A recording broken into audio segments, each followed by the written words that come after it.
அன்பு தமிழ் நெஞ்சங்களுக்கு இனிய வணக்கங்கள். இன்னைக்கு நம்ம இழி பொருட்பேறு அப்படின்ற தலைப்புல ஒரு முக்கியமான வினாக்கள்லாம் பார்க்க போறோம்.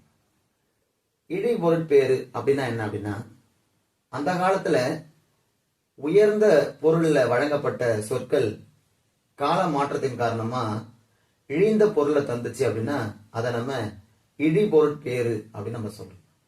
இதற்கு உதாரணங்கள் நம்ம பார்க்கும்போது உங்களுக்கு இன்னும் எளிமையா புரியும். நாற்றம். இந்த நாற்றம் அந்த காலத்துல விரும்ப தகுந்த நறுமணத்தை குறிக்க பயன்படுத்தப்பட்டுச்சு. ஆனா இந்த காலத்துல நாற்றம் அப்படின்ற சொல் எதற்காக பயன்படுத்துறோம் அப்படின்னா, விரும்பத்தகாத வாசனைக்கு நம்ம நாற்றம் அப்படின்ற வார்த்தையை பயன்படுத்துறோம். இப்ப அந்த காலத்துல உயர்ந்த பொருளை தந்த ஒரு சொல்லானது இந்த காலத்துல இழிவான பொருளை தரதுனால நாற்றம் அப்படின்றது இழி பொருட்பேறு அப்படின்னு நம்ம சொல்றோம். அடுத்ததா பார்க்கலாம், குப்பை.